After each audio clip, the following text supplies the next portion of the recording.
प्यारे बच्चों, आशा करता हूँ आप सभी बहुत अच्छे होंगे।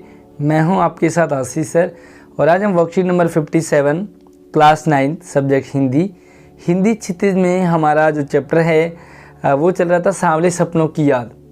इसमें हम पक्षी प्रेमी सालिम अली की जीवनी, उनकी याद में, उनके मरणोपरांत उन्हें याद करते हुए लिखते हैं उनके बारे में। तो चलिए देखते हैं आगे और क्या क्या उनके बारे में इंटरेस्टिंग चीज़ें हमें जानने को मिलने वाली है। इससे पहले वीडियो को अभी लाइक कर दीजिए, अपने सभी दोस्तों को शेयर करें और अगर आपने अभी तक हमारे चैनल को सब्सक्राइब नहीं किया है तो नीचे वीडियो के नीचे लाल बटन दबा करके सब्सक्राइब करने के साथ साथ और नोटिफिकेशन को ज़रूर ऑन कर लीजिए, क्योंकि यहाँ पर सिर्फ और सिर्फ स्टडी और मोटिवेशनल अपडेट आपको मिलती रहती है। तो चलिए शुरू करते हैं। उन जैसा वर्ड वाचर शायद ही कोई हुआ हो। लेखक ने सालिम अली को वर्ड वाचर की संज्ञा दी है। अब ये सबसे पहले देखते हैं कि भाई वर्ड वाचर होता क्या है। वर्ड का मतलब होता है पक्षी, तो बर्ड पक्षी को कहते हैं, वाचर एक तरह से हम वॉच करना यानी कि देखना। वाचर का मतलब होता है उसे ठीक से देखना, समझना, उनके बारे में जानकारी हासिल करना, उन्हें पालना पोसना। तो पक्षियों के बारे में, जो पक्षियों से प्रेम करता हो उसे वर्ड वाचर कहते हैं। जो पक्षियों के बारे में जानकारी रखता हो उसे वर्ड वाचर कहते हैं। तो सालिम अली की तरह वर्ड वाचर कोई नहीं हुआ होगा, यानी कि पक्षियों को इतना प्रेम किसी ने नहीं किया होगा, पक्षियों के बारे में इतनी जानकारी किसी को नहीं होगी। लेकिन एकांत के क्षणों में सालिम अली बिना दूरबीन के भी देखे गए हैं। नॉर्मली उनके पास हमेशा एक दूरबीन होती थी, वो दूरबीन से पक्षियों को देखा करते, उन्हें निहारा करते, उनकी पहचान किया करते। लेकिन कभी एकांत के क्षणों में उन्हें बिना दूरबीन के भी देखा गया है। दूर क्षितिज तक फैली जमीन और झुके आसमान को छूने वाली उनकी नज़रों में कुछ कुछ वैसा ही जादू था जो प्रकृति को बांध लेता था।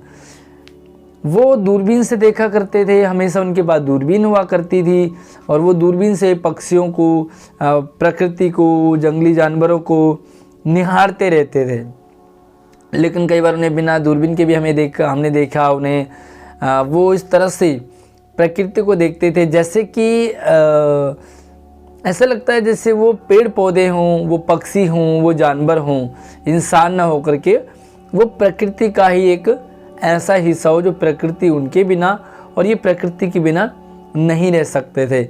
और इनके बारे में कहा कि भाई वो इतने उदार हृदय के थे, इतने अच्छे इंसान थे कि ऐसा लगता है कि झुके आसमान को छूने वाली उनकी नज़रें में भी इनकी जादू था।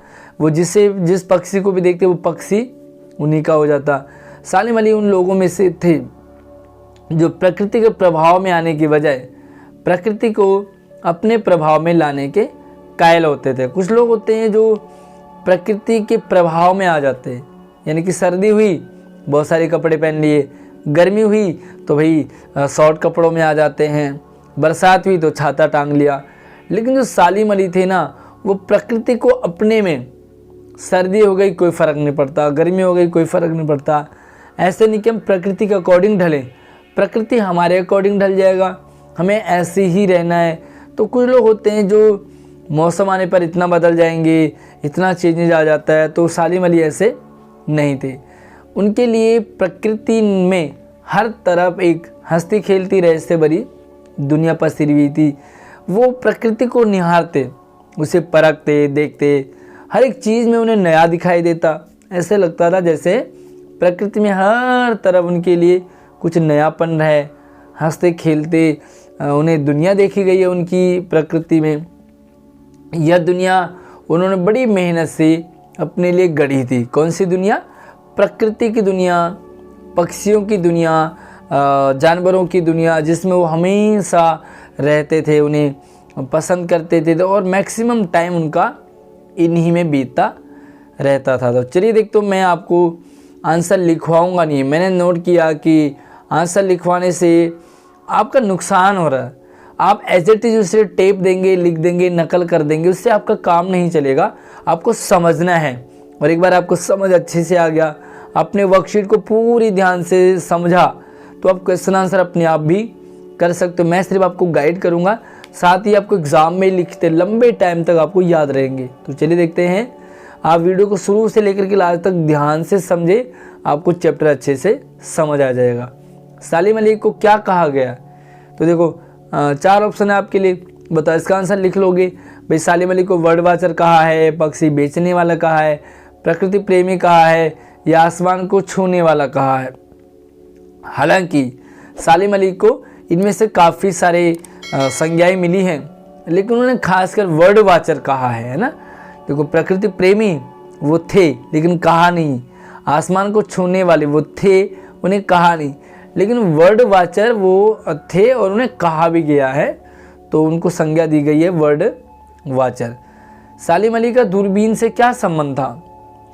भाई सालिम अली का दूरबीन से ऐसे संबंध था जैसे कृष्ण का मुरली से, हमेशा उनके साथ ही रहती मुरली, इसी तरह से जो सालिम अली उनके साथ हमेशा दूरबीन रहा करता था, और वो दूरबीन से पक्षियों को, जानवरों को, प्रकृति को निहारते देखा करते थे।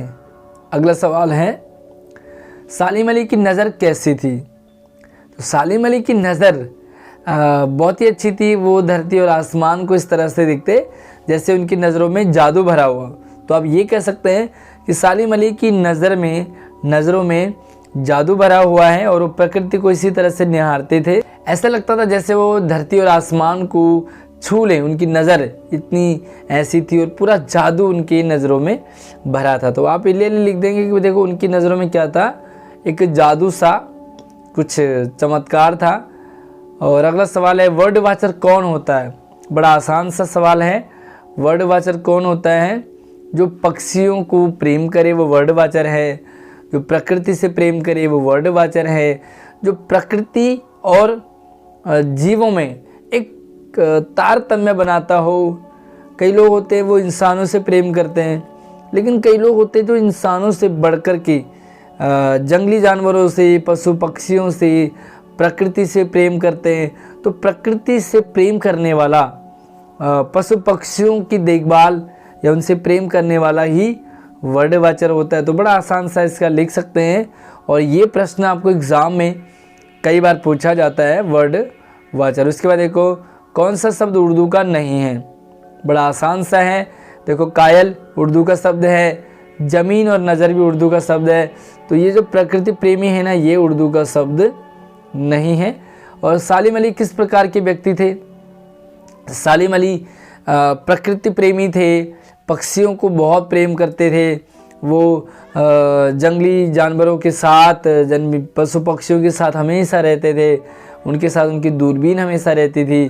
तो इस तरह से लिख सकते हैं कि वो एक वर्ड वाचर थे, पक्षी और प्रकृति प्रेमी थे। तो आई होप आपको आज की वर्कशीट अच्छे से समझ आई होगी। फिर भी कोई डाउट हो तो मुझे कमेंट कर सकते हैं।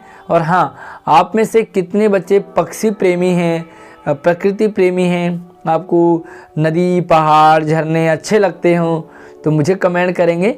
साथ ही अगर आपको नदी पहाड़ अच्छे लगते हो तो हमारा एक दूसरा चैनल इस वीडियो के डिस्क्रिप्शन में आपको मिल जाएगा चैनल, ज़रूर जाइए उससे। आपको वहाँ पर प्रकृति से रिलेटेड बहुत मज़ेदार वीडियो वहाँ पे आपको मिलेंगी। धन्यवाद।